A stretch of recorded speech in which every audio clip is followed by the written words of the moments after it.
I have too many groups on here. There it is.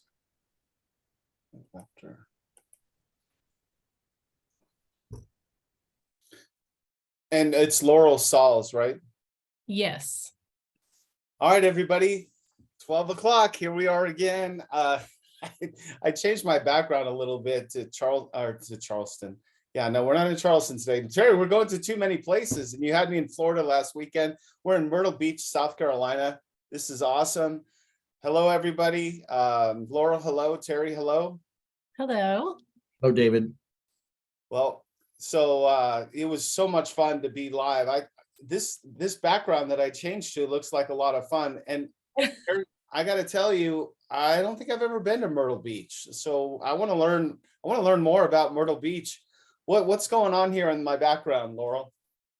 Well, I thought it was perfect that I'm following Charleston last week, because we're just 2 hours up the coast from Charleston. So Horry County and the Grand Strand is just hop, skip, and a jump from Charleston. I love Charleston. It's amazing. But right behind you on your picture, that is the boardwalk. That is probably one of the areas that Myrtle Beach is most famous for. You have obviously the Ferris wheel. You've got lots of shops, fun, Ripley's Believe It or Not, just lots of people love to walk up and down the boardwalk. They've actually just renovated it, and they have fun little like statues and things along the way on the boardwalk where you can take pictures. The Myrtle Beach Half Marathon was there last weekend. That's where it ends. So that's very satisfying. I did it last year, and it's a fun spot. It looks like it's a lot of fun. Terry, have you been there before? David, I was there in July 1969 as Neil Armstrong was preparing to walk on the moon. My family and I were vacationing in Myrtle Beach.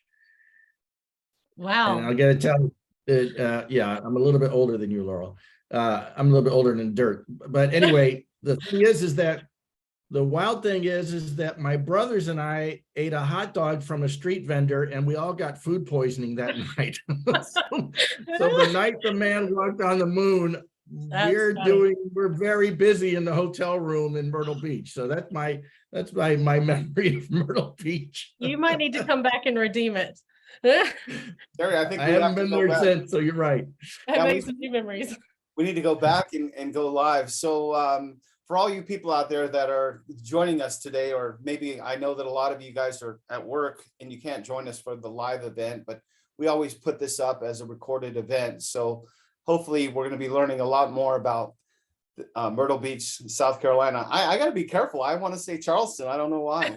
I haven't been to Charleston either. I need to get up the coast. I think I might have been there when I was a kid. So Laura, why don't you share with us a little bit about, these people. We understand a lot of people from California are really focused in on your city. And what do you think the attraction is? Well, I would say probably the number one thing that people look at first is the low cost of living. It is very inexpensive to live in South Carolina. It's one of the less expensive states. Income tax is very low. Property taxes are low. And your cost of living is pretty low. And out of South Carolina, Horry County actually has the lowest taxes in the state. So aside from low cost of living, amazing weather, you have more 4 seasons than you would a little further south or in Florida. But you're going to see snow maybe once every 10 years.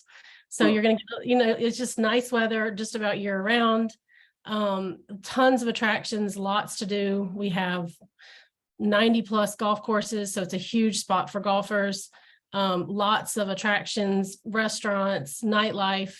It's really become more of a year-round destination in the last few years. We have lots of sports teams that come here year-round. We have an international airport, so it's very easy to get in and out of.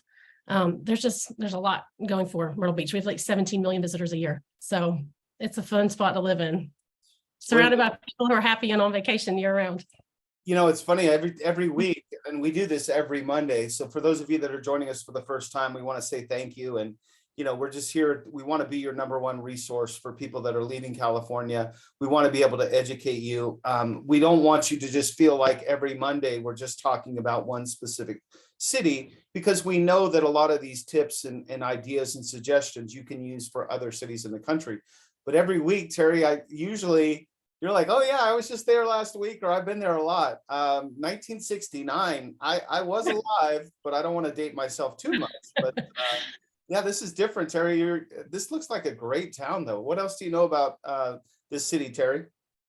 Well, I know that just as Laurel was saying, lots of golf courses. My dad, when he and his brothers were alive, they would always meet. Now, his brothers lived all around the East Coast. They would always meet in Myrtle Beach and go golfing.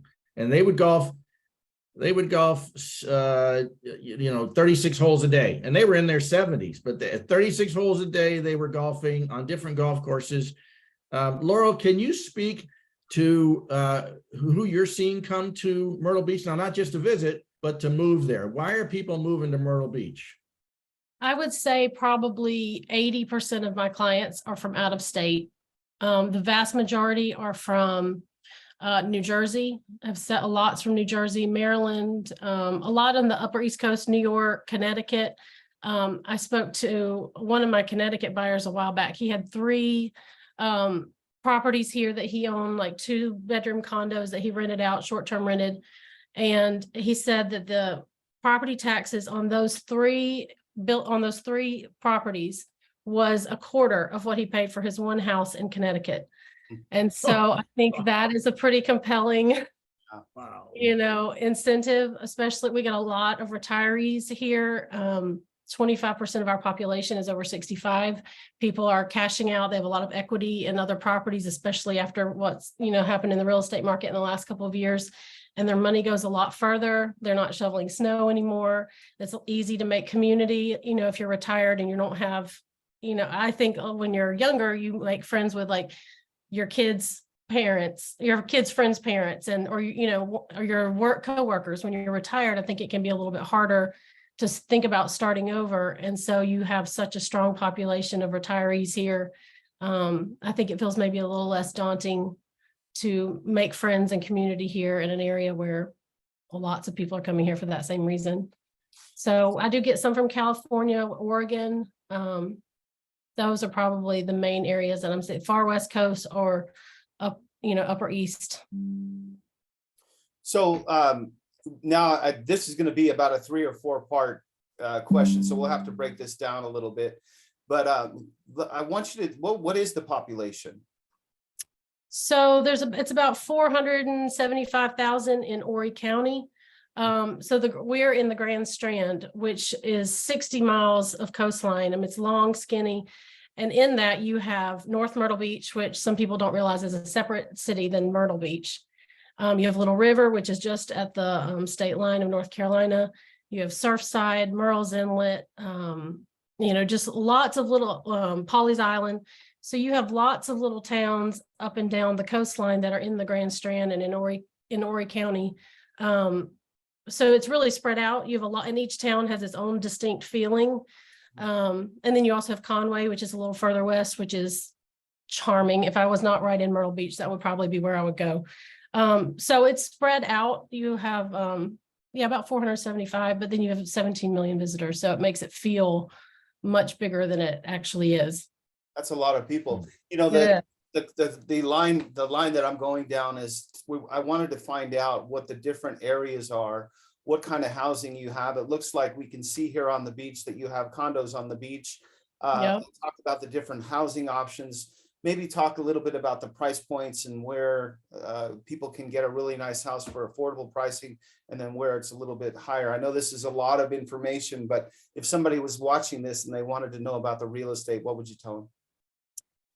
That has been one of the most interesting parts to me I moved from South Georgia, very rural, kind of outside of Savannah, where we had single family homes and we had college apartments. Then we moved here, and there's just so many more types of housing here. You obviously have your beachfront condos that feel like a resort, these high rises. Then you have low rises, which are 4 stories or less. You have homes. So we have east of 17, which is the road that runs parallel to the to the shoreline. That's the closest, and anything east of 17 is going to be your most expensive properties. That's where, you're paying for your location to be close to the ocean, obviously. But then we also have Carolina Forest, which is just over the Intercoastal Waterway. We're a long, skinny island that's divided. You have the ocean on the east, obviously, but then you have the Intercoastal Waterway on the west. And so right across the bridge, you have Carolina Forest. That's where you're going to find a lot of new construction.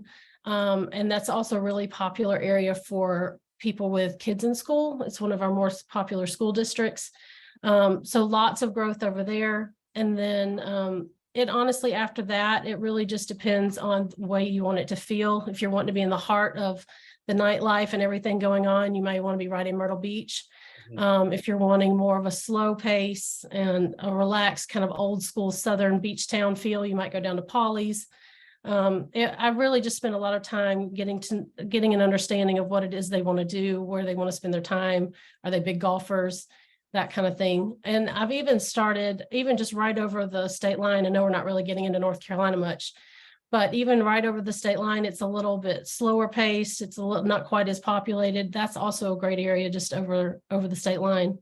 So I have, as prices continue to increase, we're the fastest growing area in the United States for the third year in a row. So we have lots and lots of growth, lots of new construction. And so, we're kind of landlocked. So it's going further, we're going further west, we're going further north, and it just continues to grow. So, Laurel, every week when we go to a different city, and the reason that Terry has interviewed all the realtors across the United States and picked people like you is because we always recommend that you need to go. And this more than ever, Terry, I think you need to go drive around and see the different areas.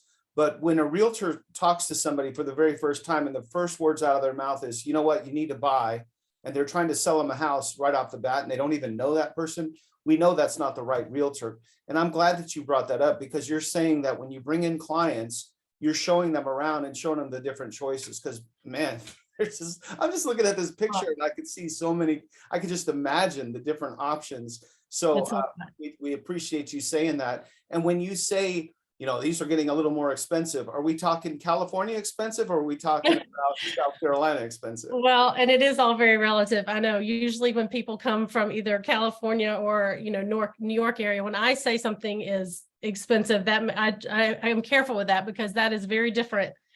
Somebody coming from those areas will probably be very pleasantly surprised. Our median for our single family homes is right around 500 now. And for a condo, our median is about 275. So you can be beachfront, you can be oceanfront. If you want an efficiency, on the ocean, you can be under 150. It just depends on how close you want to be and how big you need. You can be on the ocean for under 150, even though it's an efficiency. That's still got a kitchen and a bathroom, right? And a bedroom. I personally have one listed right now, my own property. That's 139 on oceanfront. What's the HOA on that? 400, and it includes everything except your HO6, furnished and all utilities. What's HO6? The contents of the unit. So if you were renting it out, your furniture and that kind of thing. Oh, I see. Okay. But everything else is in the HOA. 139? The trick is with some of those properties, it can be hard to finance them.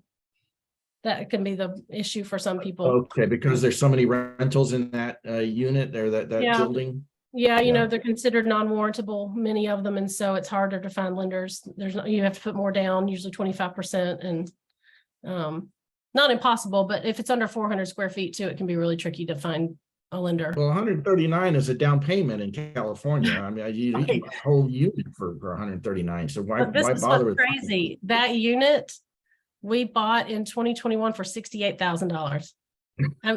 So when you think about prices like that, for most of the country, I mean, you move here and you're like, it's hard to beat the prices if you want to be at the ocean. There's not places you can live that inexpensively. Yeah. Well, hey, Laura, let me ask you this. So tell me, can you talk about jobs for a little bit? Obviously, tourism is going to be a big thing, but people aren't typically coming from California to work in the tourist industry. Right. What kind of jobs do you have that people are commuting to or working in the area? Definitely tourism is going to be hospitality is going to be one of the primary ones. Aside from that, aerospace, aeronautical, I don't know if that's how you say it, but that is growing very quickly. Like I said, we have our international airport, but they also have some industries that are related to aerospace. So that is an industry that's grown by like 600% here in the last 10 years. We're kind of sandwiched in between ports on north of us and south of us, Charleston, South, Savannah, we have Wilmington. It's just easy to access. We're kind of a midpoint. So healthcare is a big one. We have 5 hospitals here. We get a lot of traveling nurses and that kind of thing. A lot of people come here for 3 months, short stays, do traveling nursing. Real estate, construction, anything like that. We have a lot of schools. So those are the primary. Definitely anything hospitality related is going to be a huge one here. We have lots of people that own rental properties, tons of restaurants, that kind of thing. I got you. So I want to go back. So I want to finish up with the real estate because we did spend quite a bit of time, and now we have somebody that is interested and they want to purchase in your market. Could you talk a little bit about days on market and inventory and what the landscape looks like and how difficult it is to get a property in your area? It's a lot easier right now in some ways than it has been. We still have very historically low inventory, but it's not moving quite as fast as it was last year. This time, it's a little bit different here than it is in some other markets. It can be really hard to show properties in the summer because so many are rented out. And you usually have like a 3-hour window during turnover in the summer. So from about May through September, it can be really tricky. So that's a little bit slower than it is in some other markets. But that 8% interest rate is really bringing a halt to, it's leaving properties on the market a little bit longer, which in some ways is kind of nice because so many of our buyers are from out of state. I was on the phone with one an hour ago and he was worried about how am I going, I really like this property, but how am I going to get down here quickly enough to see it before it goes under contract? So in some ways, the slowdown has been helpful for our out of state buyers because it allows them time to, when they see something, to fly in or me to take a video for them, that kind of thing. But we do have low inventory. I don't see that changing anytime soon. There is lots of new construction, but it's definitely low inventory. I think is going to continue to be an issue for a long time, for sure. So that means that you really need to have someone like Laurel when you're looking for your house, because if you don't have somebody that knows the area and that can stay on top of it, sometimes we get some comments on the groups, where they say, I'm just going to go on it on my own. I don't think that would be a good idea in your market. It's tough. I mean, I try to just really be the feet on the ground for people. A lot of people have grown up visiting Myrtle Beach or they've visited family here and they know they like the area, but they really know nothing beyond. They may not even know where they normally have stayed. They're like, oh, I was kind of near the Ferris wheel or something like that. So they really don't know the difference in the different areas. And so I like to just get to know them, spend time really figuring out how they want to live and what are the important things to be close to. How do they, they want it to be very quiet? Do they want it to be very vibrant, and just sort of start narrowing it down. And I usually do lots and lots of video tours for people. And, it takes time and it really can be an intimidating process if you don't, not just in Myrtle Beach, but just in general, if you're trying to buy somewhere you've never lived before. Sure. So I try to just really be their feet on the ground and, take videos of neighborhoods and, that kind of thing, and just take the long approach because it can be intimidating.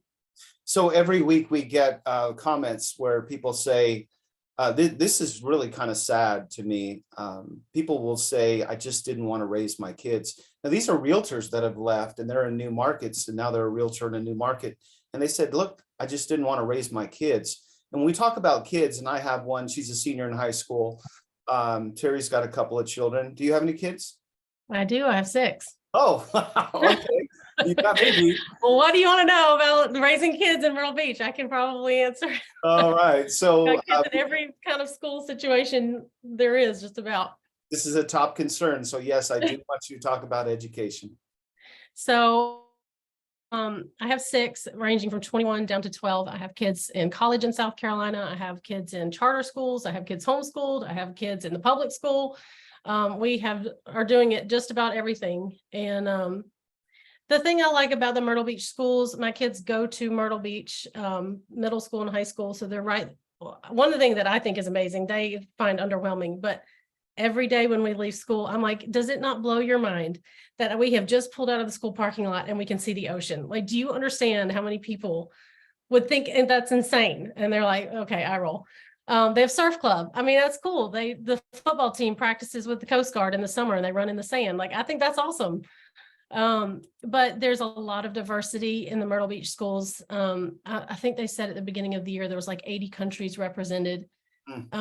So there's a lot of diversity that they get to see. One of my kids has used Google Translate to talk to the kid next to him. They are exposed to a lot of different cultures and beliefs and ideas, which I think is great.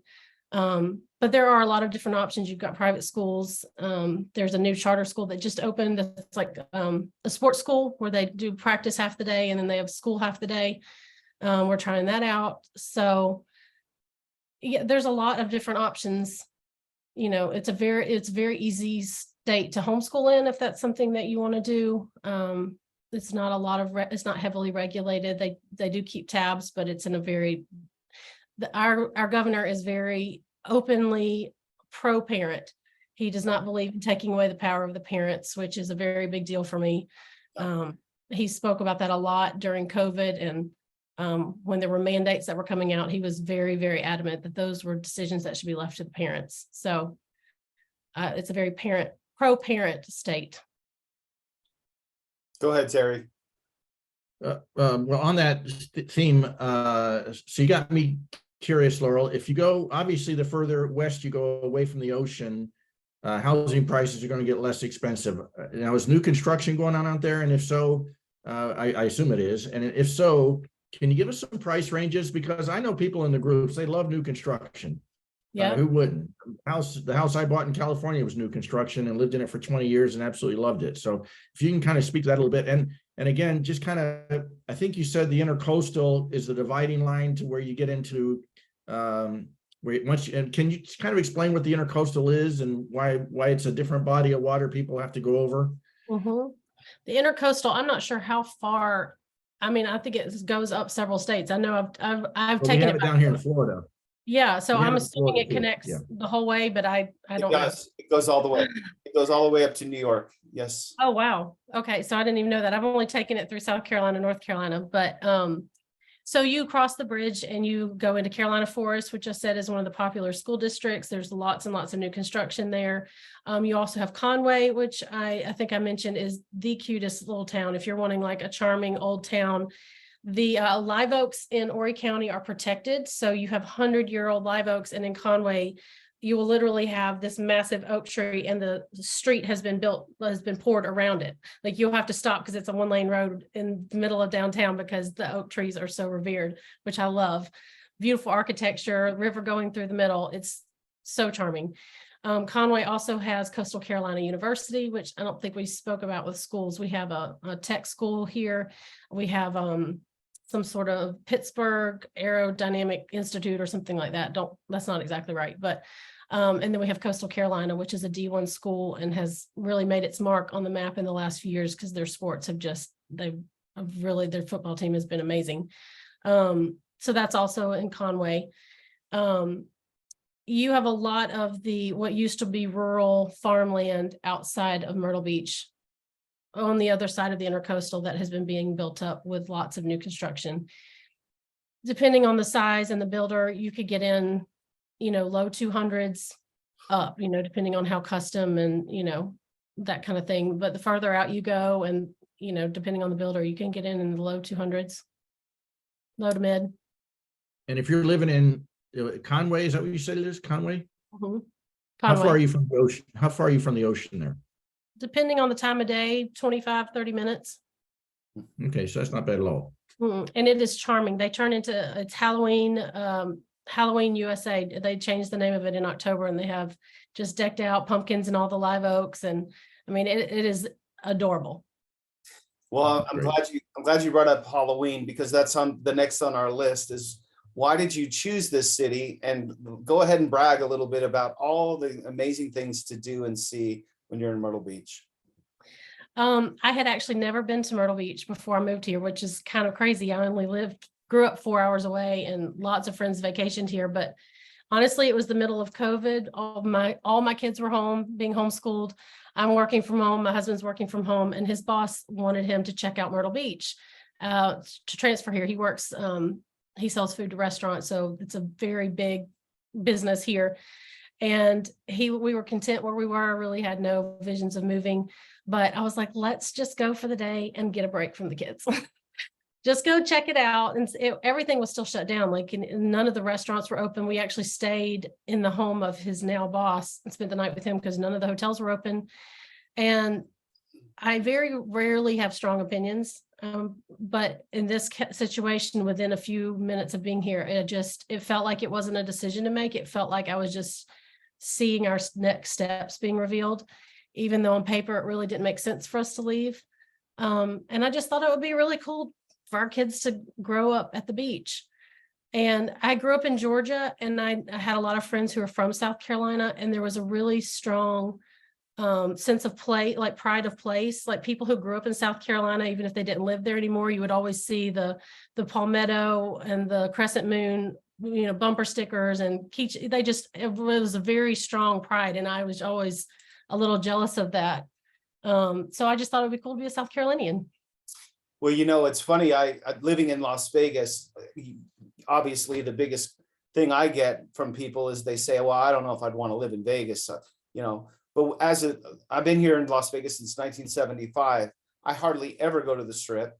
And I imagine that your community is similar to that, but yours it's got to, I guess it'd be a little different. Can you explain some of the hot spots that people should see? And do you stay away from that, or do they kind of go there more often? Would it be similar to Vegas, where they say people that live here in Vegas, they don't really go to the Strip that much, but you guys got the beach, so I'd be at the beach all the time if I was there. Can you explain that? I live half a mile from the beach, and I feel sort of a low grade guilt all the time because I know people's, dream of living at the beach, and I have it so close, but we're in the middle of, working and kids' ball games and all that. So I don't go as much as I would like to, but I do love that on the weekends, lots of people hang out at the beach. You get your friends together and you tell them what, avenue you're meeting on. There is a lot of that. We will walk our dogs. There's a lot right down the street from us. There's it's called Ocean Annie's. It's kind of a very well-known spot here because they have this open big deck that's right on the ocean. There's live music almost year round. And, what's that game called? I can't even think of it, but like games down on the beach. And it's just a really fun spot. And it's fun to be around people who are on vacation. So we do go there. We'll ride our golf cart down there. We golf cart to just about everything. My kids golf cart to work. I take it to get groceries. I mean, if I'm not going to a showing somewhere else, we're taking the golf cart. So that's really fun. We don't go to like the big touristy places that often. And in the summer, we kind of like, we know if you're going to go out to eat, you've got to go at like 5 or 9 because, everything's going to be a long wait. They are really good. A lot of the restaurants here are really good about really honoring the locals, and they'll either give you a discount or they'll give you a special card where that will kind of bump you to the front of the line.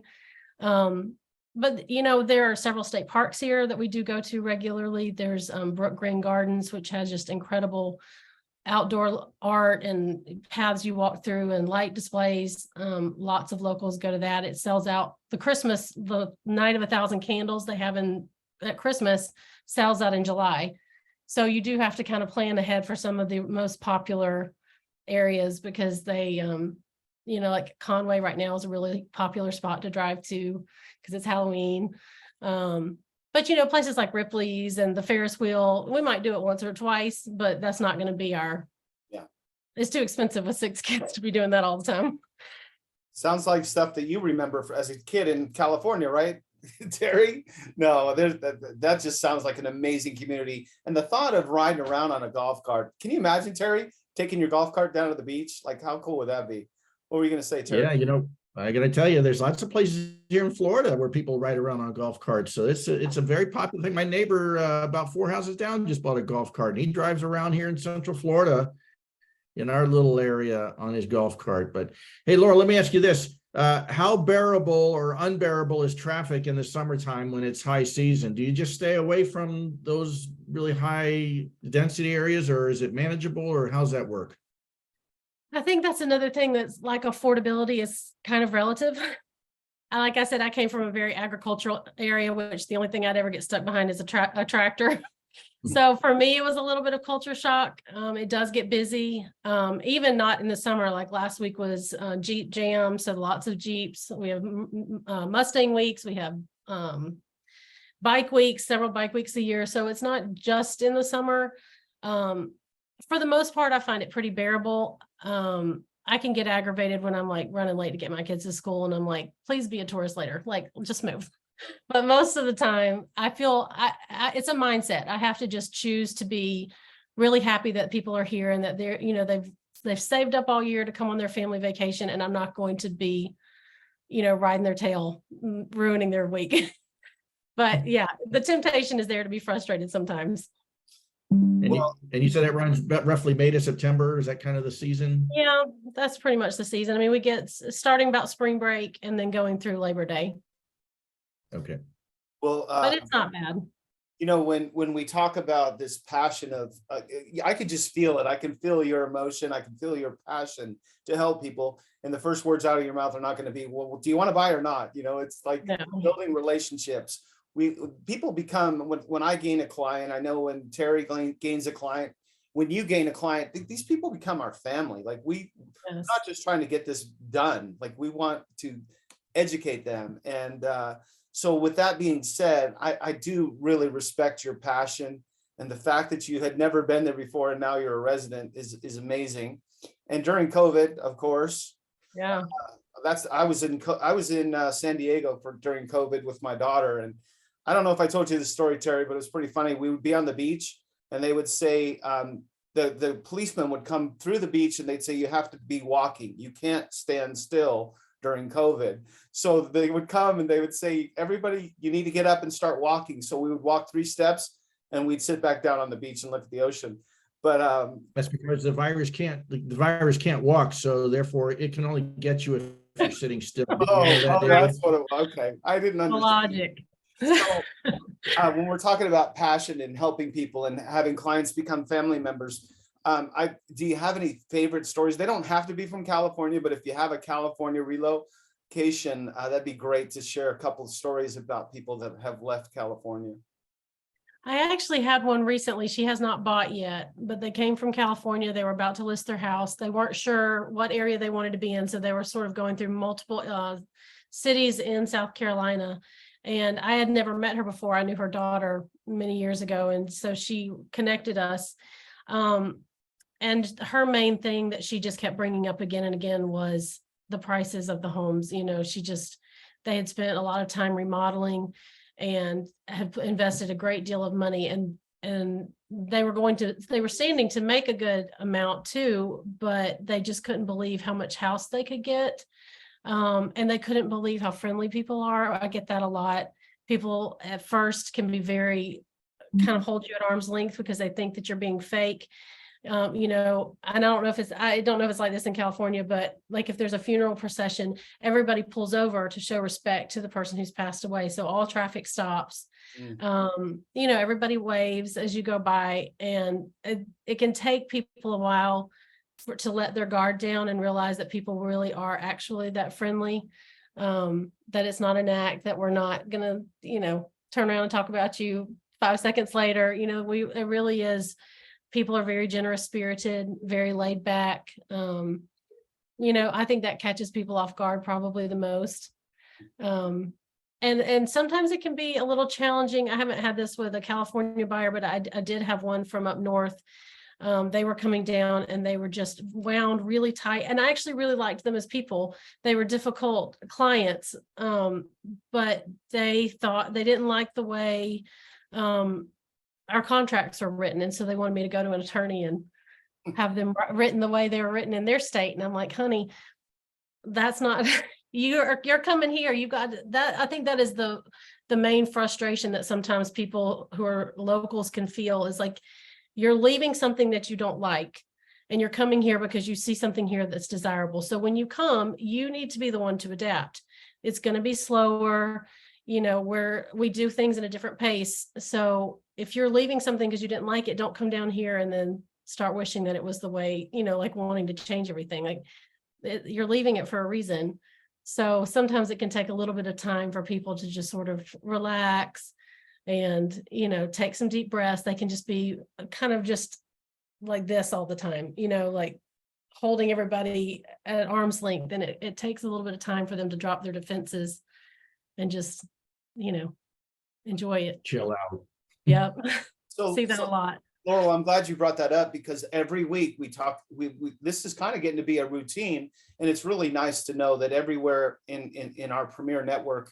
And by the way, if you guys are just listening for the first time, we have over 340 Premier Realtors that Terry has had an individual call with to make sure that he has the right people helping people leaving California. But something, and you kind of brought it up, but I just want you to finish it up. A lot of people say, well, don't bring the California way of life to our state. Don't bring all of the problems that you have in California and bring them here to Myrtle Beach. And me and Terry say it week after week. People aren't bringing California. They want to leave California. Can you touch on that?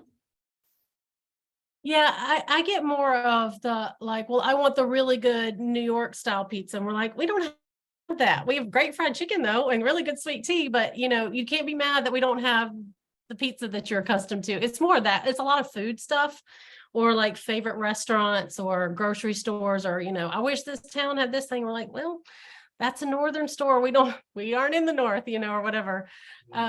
A lot more of that than anything. I would say it's usually they have strong memories that are tied to a specific food. Right. And I have sympathy for that. I still get homesick for things from South Georgia, and that's only 4 hours away. I would say that this has become such a melting pot. It's a lot less of a southern town than a lot of other South Carolina towns because it is so diverse now. And because of that, there is a lot more, you may find the really great pizza or the wings that you loved or, the California, smoothie bowls or whatever. There is a lot more of that than there used to be because so many people have moved here from all over. So it is a good spot. If you want memories of home, but you are not necessarily wanting everything else that you were trying to get away from. Well, if you get those people wanting memories from home, say, hey, let's go downtown and do a smash and grab robbery. They'll make it right at home.